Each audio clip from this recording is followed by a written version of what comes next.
Actress Kalpika గతంలోని ఒక complementary cake ఇవ్వలేదని చెప్పి పబ్లోని ఎంత రచ్చ చేసిందో మనం చూస్తూ ఉంటాము. అయితే కొన్ని రోజుల తర్వాత మళ్ళీ నిన్న ఇలాంటి ఒక వివాదంలోనే ఆమె చిక్కుకోవడం కూడా జరిగింది. సో ముఖ్యంగా ఈమె కావాలని వివాదాలు అక్కడ కల్పిస్తుందా, లేకపోతే అనుకోకుండా కలుగుతున్నాయా? అండ్ దీనికి సంబంధించి ఇప్పటికే బిగ్ బాస్ ఆఫర్స్లో నుంచి కూడా అంటే బిగ్ బాస్కి సంబంధించిన కంటెస్టెంట్స్ని రివీల్ చేసినప్పుడు కూడా కల్పిక గారు ఉన్నారు అని చెప్పి ఒక పేరు కూడా వినిపిస్తుంది. అయితే కేవలం ఇదంతా ఈమె చేసేది బిగ్ బాస్ కోసమా లేకపోతే ఫేమ్ కోసమా అనే విషయాలు తెలుసుకుంది. వారు మనతో పాటు సీనియర్ జర్నలిస్ట్ దుర్గా వడ్లంనేని గారు ఉన్నారు. మ్యామ్ నమస్తే. సో ప్రతి ఒక్క యాక్ట్రెస్ ఏంటంటే ఓకే అనుకోకుండా ఏదో ఒక వివాదంలో చిక్కుకుంటారు. నెక్స్ట్ టైం దాని నుంచి మనం బయటపడాలి, పాజిటివ్గా కనిపించాలి, ఎక్కడికి వెళ్ళినా చాలా జాగ్రత్తగా ఉండాలి అని చెప్పి ఈ సెలబ్రిటీలు అన్న వాళ్ళని కాపాడుకుంటూ ఉంటారు. బట్ ఈ కల్పిక గారి విషయం వచ్చేసరికి మళ్ళీ నిన్న ఒక రిసార్ట్లోని ఆమె చేసిన హల్చల్ మామూలుగా లేదు. సో ఇదంతా కూడా ఆమె ఎందుకు చేస్తుంది? కేవలం అటెన్షన్ కోసమా లేకపోతే ఇంకేదైనా అనుకోవచ్చా? ఒకటి యాటిట్యూడ్ అండి, రెండు మీరు అన్నట్టుగా ఏదో దీనివల్ల కొంచెం పాపులారిటీ సంపాదించుకుందామని అనుకుంటున్నారా? ఇప్పుడు ఆల్రెడీ ఆవిడేదో కొన్ని సినిమాల్లో చేశారు ఆవిడ క్యారెక్టర్ ఆర్టిస్ట్ కింద. మీరు అన్నట్టుగా ఒక కేక్ విషయంలో ఆవిడ అదేదో రచ్చ చేసుకుని, అంటే మీరు అన్నట్టుగా ఇంకొక మాట ఏంటంటే మనం హైలైట్ అవుతాము, మన సోషల్ మీడియాలో ట్రెండ్ అవుతాము, దానివల్ల ఎక్కువ మనకి అటెన్షన్ వస్తుందని అనుకుంటున్నారా? ఎందుకంటే ఇప్పుడు ఆల్రెడీ మీరు అన్నట్టు బిగ్ బాస్ కంటెస్టెంట్లలో ఈమె పేరు కూడా వచ్చింది. సో నిన్న చేసిన దానివల్ల ఆ పేరు ఉంటుందా పోతుందా అది కూడా చూడాలి. ఎందుకంటే ఇప్పుడు ఇక్కడే ఇంత రెచ్చిపోతే రేపొద్దున బిగ్ బాస్కి వెళ్ళాక ఎంత రెచ్చిపోతుందో అని మేనేజ్మెంట్ ఆలోచించి తీసేస్తుందా ఉంచుతుందా అది కూడా సందేహం. కానీ అలాంటి రెచ్చిపోయే కంటెస్టెంట్స్ బిగ్ బాస్కి చాలా అవసరం కదా.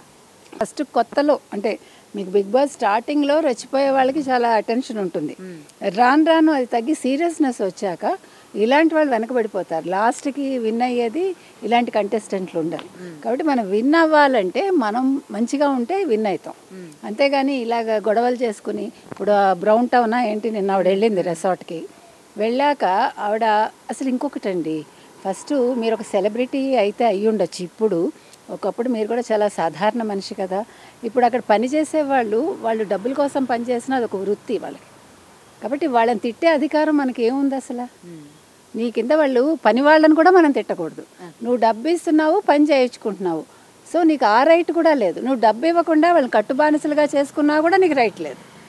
కానీ ఇది చాలా తప్పండి. వీళ్ళందరూ కూడా ఒక స్టేజ్కి వచ్చాక వాళ్ళ అహంకారం చూపించడానికి అక్కడ పనిచేసే వాళ్ళనో లేకపోతే కింద ఉండే మన కింద పనిచేసే మనుషులను తిట్టడం అనేది అది మనిషిలో ఉండే ఒక దుర్గుణం అంటాను నేను. కాబట్టి నిన్న ఆవిడ నాకు సిగరెట్లు తెమ్మంటే తెచ్చివ్వలేదు. When you're going to a resort మీకు ఏం కావాలో బ్యాగులో పెట్టుకోరా మీరు? లేదో అంత వేలో కొనుక్కుని వెళ్ళండి. అతను తెచ్చివ్వలేదంటే అక్కడ అవైలబిలిటీ లేదేమో, వైఫై లేదంటే ముందు కనుక్కోండి. నచ్చకపోతే రిసార్ట్లో మీరు అసలు జాయిన్ అవ్వకండి, వెళ్ళకండి, డబ్బులు కట్టకండి. అండ్ రిసార్ట్ బుక్ చేసుకునే ముందు ఏమేమి ఫెసిలిటీస్ వాళ్ళు ప్రొవైడ్ చేస్తారు అన్న విషయాలు తెలుస్తాయి. మీకు అన్నీ తెలుస్తాయి. మీరు వెళ్ళి కావాలని రచ్చ చేసి బూతులు మాట్లాడడం అనేది మీకు ఎవడిచ్చాడు హక్కు? ఇప్పుడు మిమ్మల్ని అమ్మనా బూతులు తిడితే మీరు పడతారా? మీకు అప్పుడు పౌరుషం రాదా? మీరు గొప్ప అనుకోకండి, ఏదో నేను చాలా గొప్పదాన్ని, చాలా హైఫై, ఏదో 4 ఇంగ్లీష్ మొక్కలు వస్తే మీరేం గొప్పవాళ్ళు కాదు. మన మాతృభాష ముందు మంచిగా వచ్చాక ఏ భాష వచ్చినా కూడా అది వేరే విషయం. కాబట్టి మన ఇంగ్లీష్ వచ్చు కాబట్టి నేను తిడతాను, మనం పాష్గా నేను తిడతానంటే మీరు అవసరం లేదండి. ఇవన్నీ కూడా నేర్చుకోవాలి. మీకంటే తోపు లాంటి హీరోయిన్స్ కూడా ఎంత ఒద్దికగా వాళ్ళు ఎన్ని సంవత్సరాలు ఇండస్ట్రీలో ఉన్నారు. కొత్తగా సడన్గా నాకు ఫేమ్ వచ్చేయాలనుకుంటే మీరు మంచి పనులు చేయండి, ఫేమ్ తెచ్చుకోండి, కలకాలం గుర్తుంటారు. ఇలాంటి వాటి వల్ల ఏమవుతుందంటే ప్రజల్లో మీరు చీప్ అవుతారు తప్ప మిమ్మల్ని ఎవడు గుర్తుపెట్టుకోడు. అయ్యో ఫలానా కల్పిక మాకు కావాలని ఎవడు తీసుకెళ్ళాడు.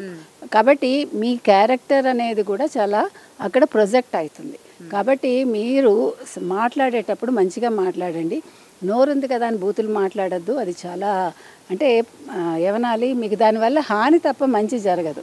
అదేవిధంగా ఆవిడ అంటోంది అతను నా మాట వినలేదు అందుకని తిట్టాను అంటే, ఇప్పుడు వాళ్ళ ఉద్యోగంలో వాళ్ళు ఉద్యోగం చేసుకుంటూ వాడు నిజాయితీగా ఉన్నప్పుడు వాడు గట్టిగా మాట్లాడతాడు. అది మీరు భరించలేకపోతే మీ తప్పది. వాళ్ళు నాకు ఎదురు సమాధానం ఇస్తే నేను భరించలేనంటే మీరు నోరు అదుపులో పెట్టుకోండి. వాడు ఆత్మాభిమానం ఉన్నవాడు ఎదురు సమాధానం ఇస్తాడు. తర్వాత మళ్ళీ నేను ఇంటికి వచ్చాక మళ్ళీ ఒక వీడియో చేసి ఎందుకు ఎక్స్ప్లెనేషన్ ఇవ్వాలి? Why you are giving explanation? మన ఎక్స్ప్లెనేషన్ ఇచ్చామంటేనే తప్పు చేసినట్టు. మన ఎక్స్ప్లెనేషన్ ఇవ్వలేదనుకోండి అది తప్పు కాదు. అందుకని ఆవిడ ఎక్స్ప్లెనేషన్ ఇచ్చారంటేనే దాని గురించి ఆవిడకి చాలా నెగిటివ్ వచ్చింది. అందుకని ఆవిడ ఎక్స్ప్లెనేషన్ ఇచ్చారు. పైగా నేను సిగరెట్ అడిగాను, ఏదో చాలా మంచి పుస్తకం అడిగాను అన్నట్టు ఓకే మీ వ్యక్తిగతం అది, మీరు సిగరెట్లు తాగుతారా ఇంకేం చేస్తారు, వీఆర్ నాట్ క్వశ్చనింగ్. బట్ అదేదో పెద్ద గొప్ప విషయంగా మీరు హైప్ చేసుకోవడం మాత్రం ప్రజలు హర్షించరండి. తర్వాత వైఫై లేదు, that is all your personal. కాబట్టి మీరు మళ్ళీ వచ్చి నేనేమో నాకు క్యాబ్ బుక్ చేయమంటే చెయ్యలేదు, అది కూడా మీ ప్రాబ్లమే. వాళ్ళు చెయ్యాలని రూల్ అయినా వాళ్ళు రాసి ఇచ్చారా మీకు, మేము క్యాబ్ బుక్ చేసి పంపిస్తామని? వాళ్ళు రాస్తే మీరు అడగచ్చు, అప్పుడు కూడా మర్యాదగా అడగాలి. కాబట్టి అన్ని తప్పులు ఈవిడలోనే కనిపిస్తున్నాయండి. కాబట్టి ఇవాళ గల్పిక ఎవరైతే ఉన్నారో ఆవిడ చేసిన తప్పులకు ఆవిడే బాధ్యురాలు. యాక్చువల్గా చెప్పాలంటే ఆవిడ వీడియోలో ఏ వ్యక్తిని అయితే తిట్టారో వ్యక్తి క్షమాపణ చెప్పుంటే ఆవిడకి కొంచెం మంచిగా అంటే మర్యాద దక్కేది. ఆవిడ అది కూడా చేయలేదు, ఏదో నేను చేసింది చాలా మంచి పని కాబట్టి ఇట్లా మాట్లాడాను, ఇంకెవరినైతే కొడతారన్నట్టు ఆవిడ మాట్లాడుతుంది. కాబట్టి ప్రజలు హర్షించరండి. ప్రజలు కొట్టకుండా చూసుకునే పరిస్థితి, ప్రజలు మన కొట్టకుండా చూసుకోవాల్సిన బాధ్యత మన మీద ఉంది. కాబట్టి మీ క్యారెక్టర్ అనేది అక్కడ ప్రస్ఫుటం అవుతుంది. మరి ఇలాంటి వాళ్ళని అందరూ కూడా సెలబ్రిటీస్ అని చెప్పి నెత్తి మీద పెట్టుకోవడం, సో ఇలాంటి వాళ్ళని అసలు మనం సెలబ్రిటీస్ అని తీసుకోవచ్చా మ్యామ్? అసలు ఆ తోవలకు తీసుకోవచ్చా? వీళ్ళు అసలు వస్తారా సెలబ్రిటీస్ కింద? సెలబ్రిటీ అంటే ఏంటండి అసలు? ఏ మంచి పని చేశారు వీళ్ళు సెలబ్రిటీస్? ఆ అమ్మాయి ఒక యాక్టరు, అంతవరకే యాక్షన్ చేసింది. ఇప్పుడు యాక్షన్ కూడా చేస్తుందో లేదో ఇక్కడ యాక్షన్ చేసింది. అది అంటే నేను ఇంకా యాక్టర్ని అనుకున్నా ఆవిడ ఇక్కడ తెచ్చిపోయి యాక్షన్ చేశారు అంతే. కాబట్టి సెలబ్రిటీస్ ఆ స్థాయికి కూడా రావాలి అంటే ముందు నోరు అదుపులో పెట్టుకుంటే వస్తారేమో. Thank you ma'am. For more videos like this, subscribe Big TV channel.